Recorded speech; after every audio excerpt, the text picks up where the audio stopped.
the best way to claw back is to get rid of it all, just kill it, and then form a bipartisan Senate and House committee to fund the things that should be funded, which is a tiny, tiny minority of that.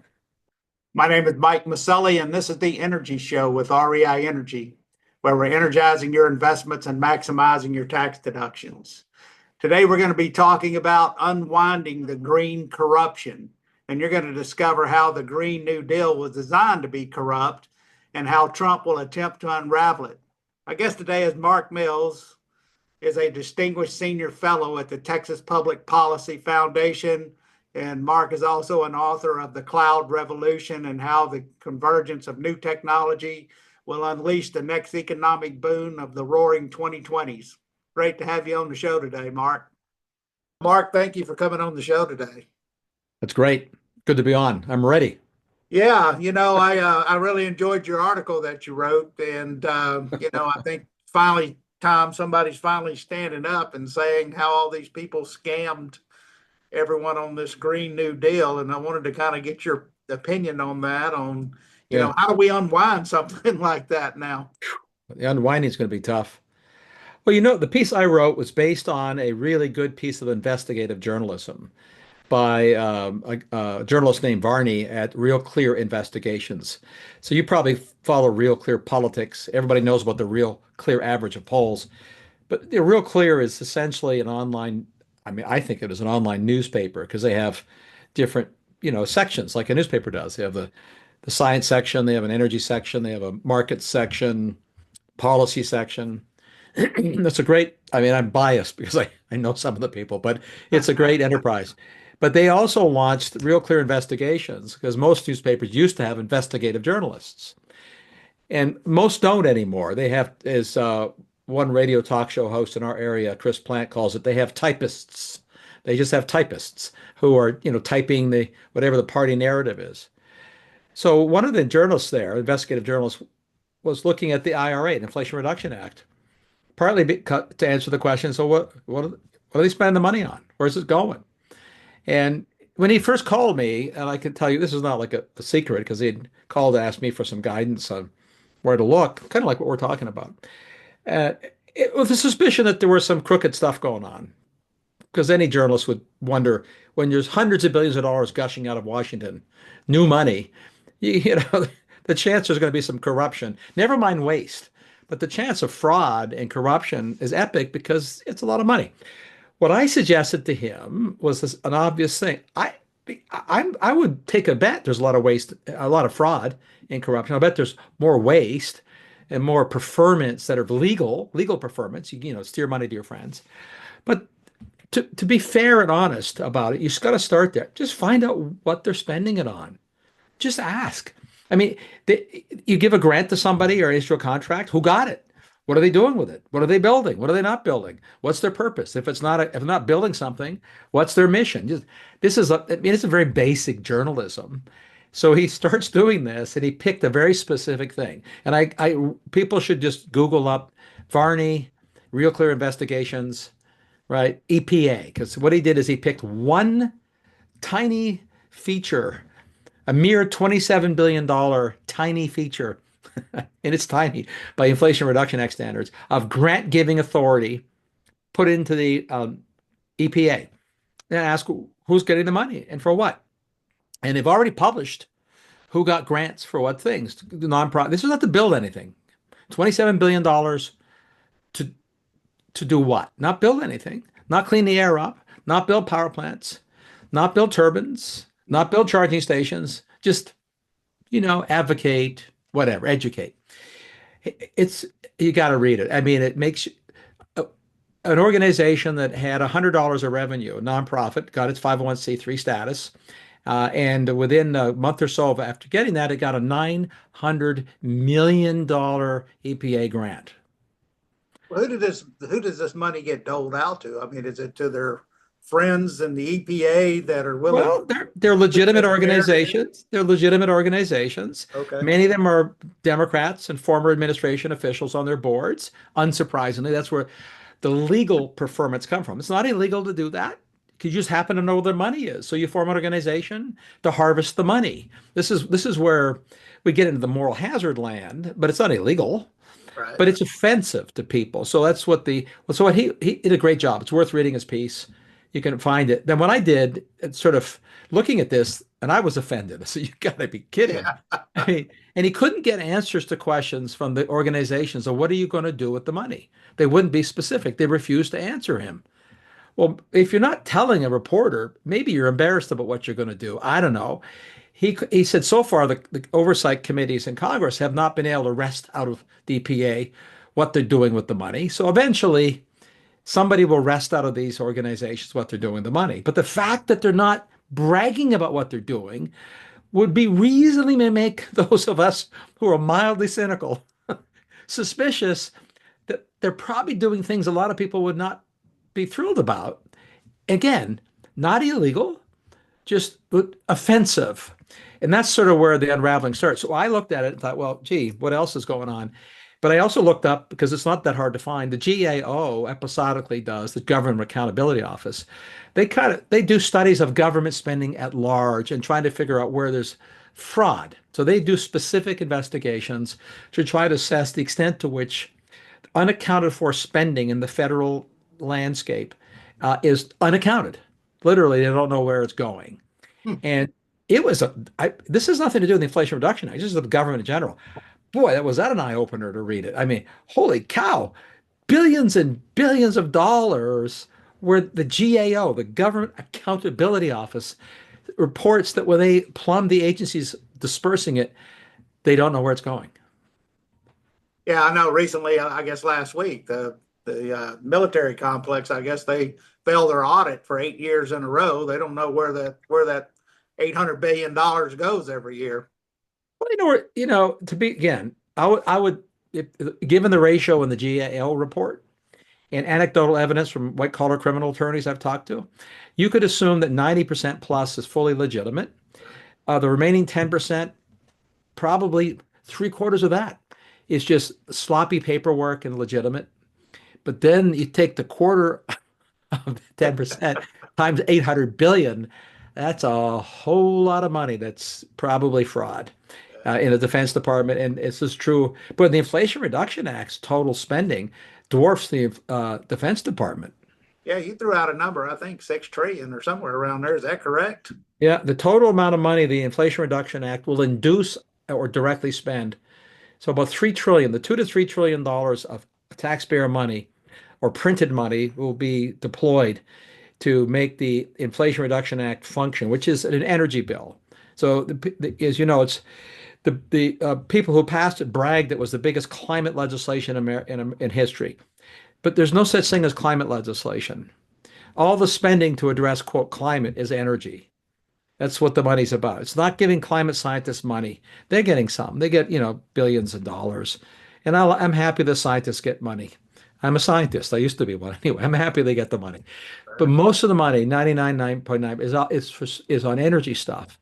So it's about a $2 or $3 trillion piece of legislation, which makes it the biggest piece of legislation in dollar terms ever passed in American history. And But the Obamacare, it's not going to go to build refineries or no, anything. that's it. That's what's crazy. And then its mandates will induce utilities to spend another $3 trillion. So all told, you've got this $6 trillion of spending through taxes, mandates. It's inflationary, and in printing money. World War II, in inflation-adjusted terms, cost America $4 trillion.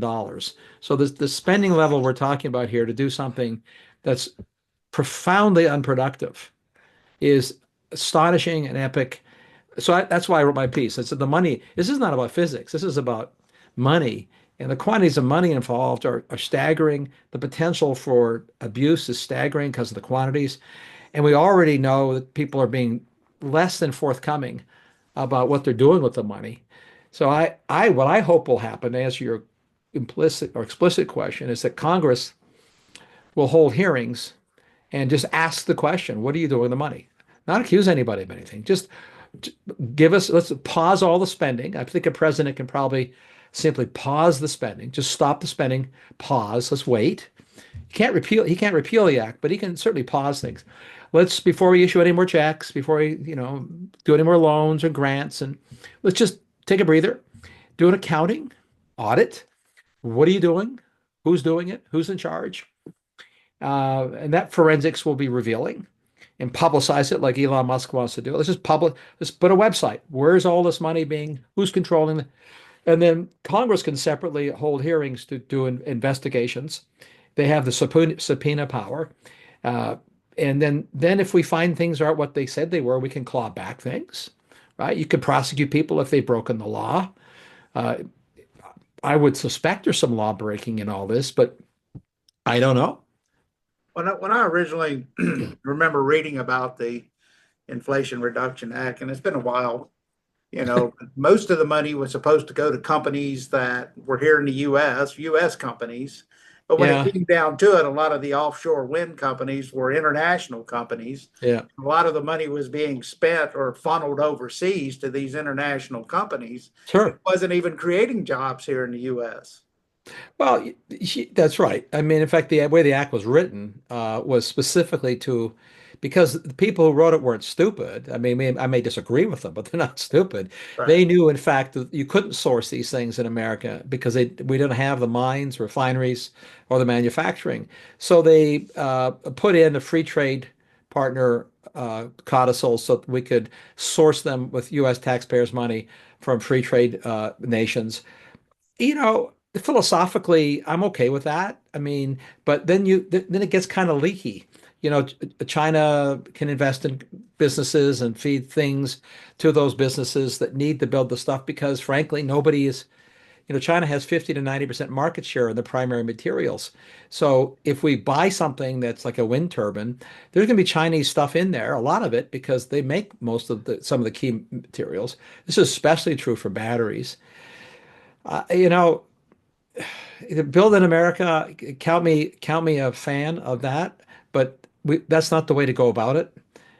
If you want more factories in America, we don't need subsidies really to get them to come back.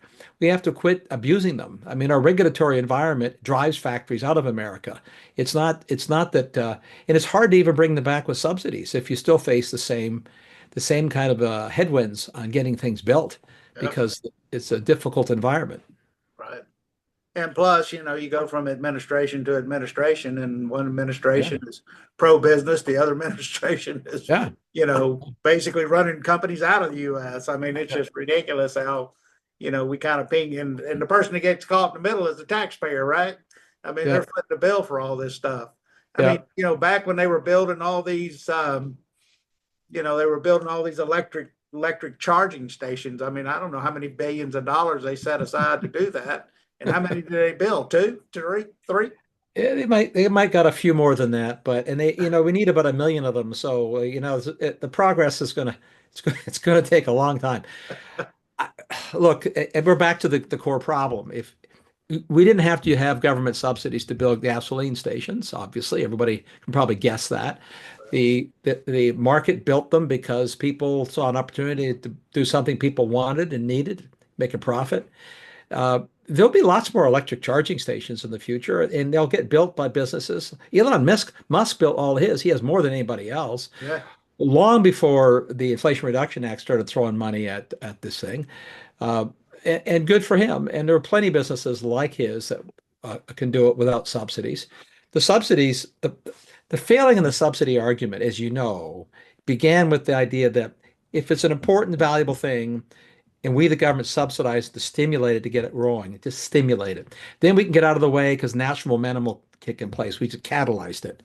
Okay, that's a reasonable argument up to a point.